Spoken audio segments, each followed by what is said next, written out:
Bonjour à tous et bienvenue pour cette nouvelle vidéo. Aujourd'hui, on va parler d'une nouvelle marque Talommen que je ne connaissais pas du tout et qui m'a contacté pour tester un de leurs casques de monitoring. Ils sont orientés, comme vous l'aurez compris, sur le côté studio, professionnel, et ici j'ai pu tester leur casque le plus haut de gamme de chez eux, le TI660X, vendu à 160 € sur leur site. Si jamais vous êtes intéressé, vous avez le lien en description, et qui donc a une configuration typique de studio, avec en plus de ça quelque chose d'assez complet sur ce qu'ils proposent dans le packaging, ce qu'on va voir tout de suite. Ce qui est bien, c'est qu'au-delà du côté monitoring, ça s'adresse aussi à ceux qui écoutent de la musique et qui des films à écouter un peu tous les jours. Vous allez voir, ça peut vous plaire.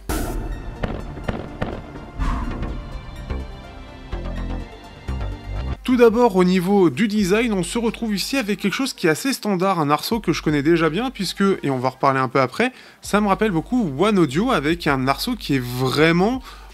c'est classique, hein, notamment le fait qu'on puisse le plier, le tourner, le fait qu'on ait quelque chose qui soit ovale et qui puisse bouger comme ceci, le fait qu'on ait le R et L ici, donc c'est vraiment très standard, c'est quelque chose que je connais déjà, qui est éprouvé, qui marche très bien et qui est confortable. On va voir aussi donc les oreillettes qui elles sont un petit peu typées gaming. J'ai limite l'impression que la marque Talommen au niveau du design, ça me fait un peu penser à Assassin's Creed. Je sais pas pour vous, mais moi ça me fait clairement penser à ça. On est sur quelque chose qui est complètement ovale, on peut changer les pads, ici c'est pas ceux de base, normalement on a des pads qui sont comme ceci, mais pour tester rapidement avant le test, j'ai préféré, donc de base en simili-cuir, et sinon, ici, on peut le voir avec un côté velours, donc pour un son un petit peu différent, et aussi, bon alors pour l'été, peut-être pas, parce que vous allez beaucoup transpirer, il faudra les laver derrière, mais ça peut être pas mal si vous préférez un son un petit peu plus ouvert, et pour le coup, avec un petit peu plus de basse aussi. D'ailleurs, c'est assez standard aussi au niveau de ça, hein, c'est un système où on va aller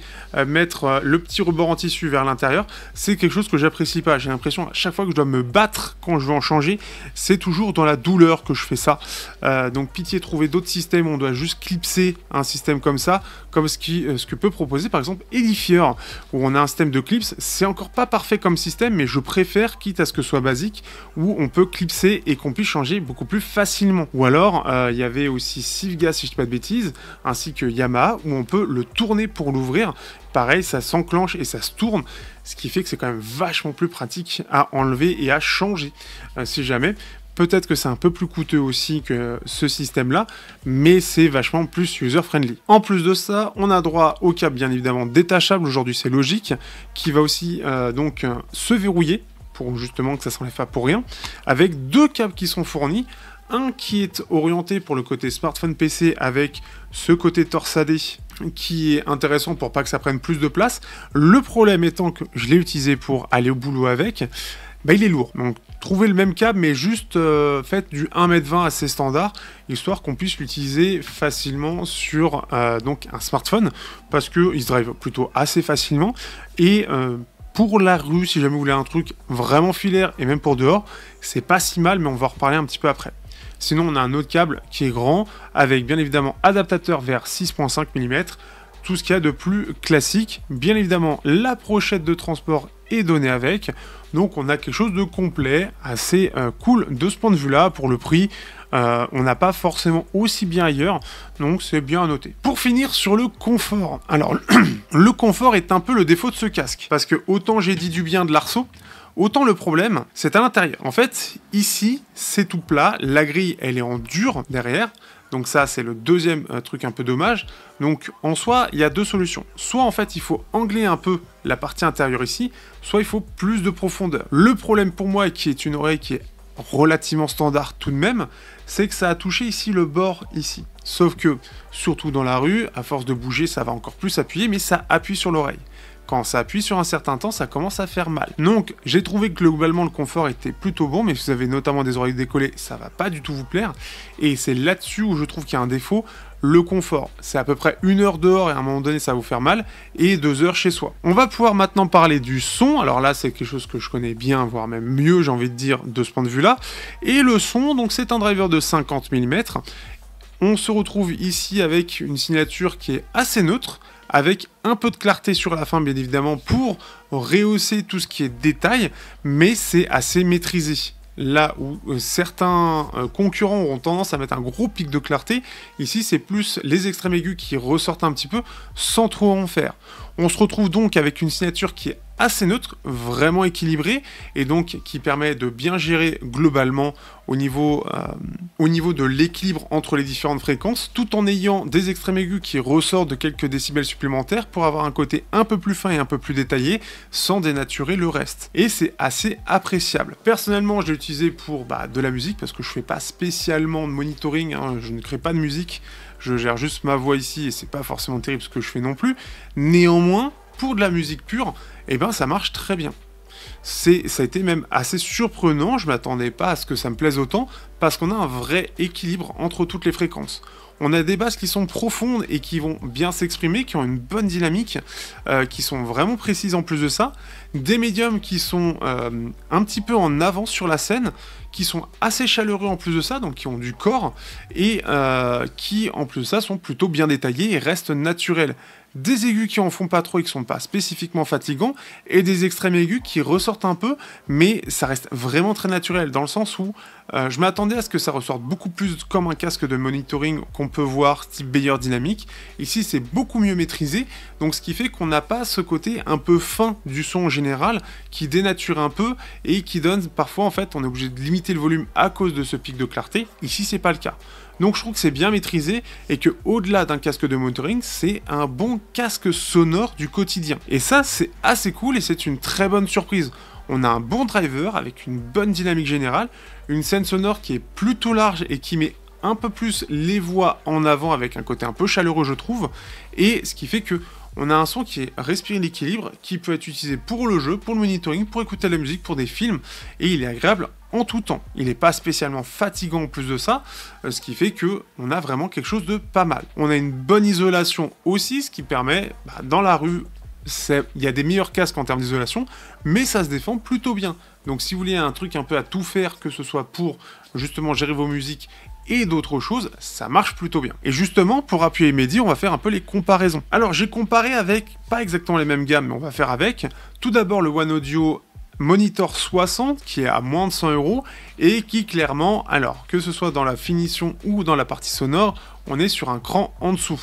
On sent aussi que c'est clairement moins neutre, et ça se voit à la signature, puisqu'on sent clairement que ça va mettre en avant plus les basses, donc on a quelque chose qui fait plus détaillé, mais moins dynamique en général, et moins fin sur les basses, et aussi des extrêmes aigus qui ressortent plus, et ce qui fait que on a moins cet équilibre général, on sent que c'est pour appuyer certains points particuliers, mais c'est moins passe-partout, c'est moins neutre, c'est différent, c'est pas exactement la même recherche que ce que propose Talomène.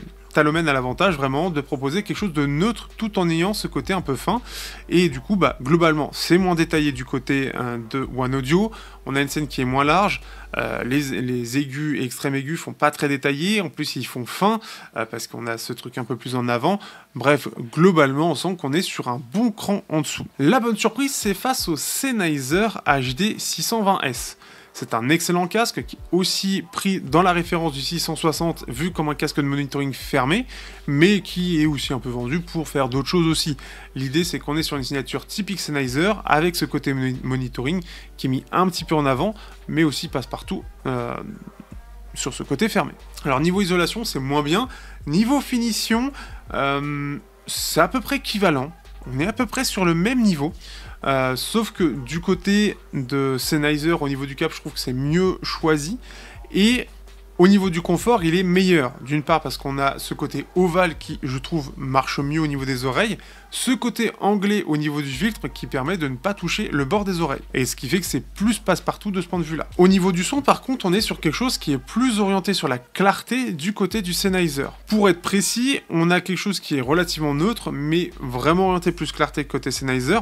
On a un côté plus aéré, on a une scène qui fait plus large, on a au niveau globalement des instruments, des voix, etc.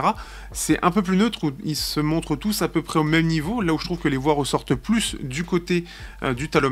C'est globalement plus détaillé, on a une meilleure extension dans les aigus. Par contre, on a une basse qui est aussi moins profonde, hein, c'est quelque chose qui est chez Sennheiser où on voit que ça tombe un peu à chaque fois. Et ce qui fait que on a quelque chose, une scène qui est quand même plus large, plus profonde, qui s'exprime mieux, une meilleure séparation des instruments, bref, c'est quand même un peu au-dessus, mais le Talooman est vraiment sympathique dans sa présentation. Je trouve que, à la différence, le Sennheiser, ça va être ce côté vraiment orienté sur la clarté, sur le positionnement notamment des instruments, là où on peut, sur le Talooman, avoir ce côté un peu plus passe-partout, et notamment un travail un petit peu plus appuyé au niveau des voix, qui je trouve ressort plus dans la scène, et donc permet de plus travailler cette partie-là spécifiquement en comparaison. Alors après, je suppose tout ça, mais je suis clairement pas quelqu'un dans le monitoring. Peut-être que c'est quelque chose que vous cherchez spécifiquement. Dans ce cas, je vous invite à aller le voir. Du coup, comment conclure sur ce Talooman TI660X? Alors, je savais pas du tout à quoi m'attendre, et encore merci à la marque de me proposer ça. Surtout que je suis pas spécialement dans, comme je l'ai dit, cette partie monitoring. Mais ce qui fait que je trouve que c'est un casque pour une marque qui est jeune, qui marche plutôt bien. Ce qui est bien, c'est qu'elle a l'air aussi intéressée par les retours, et clairement, globalement, sur la signature, je pense que c'est quelque chose qu'il faut garder. C'est quelque chose qui est vraiment sympathique. On a un packaging complet, en plus de ça, avec le fait qu'on puisse changer donc de pad pour soit du simili-cuir, soit d'autres choses, et comme c'est ovale, ça reste assez standard, donc il y a moyen d'en trouver d'autres, je pense, pour pas trop cher. Après, ce système-là, je suis pas très fan, c'est la première chose, mais c'est à la limite un moindre mal.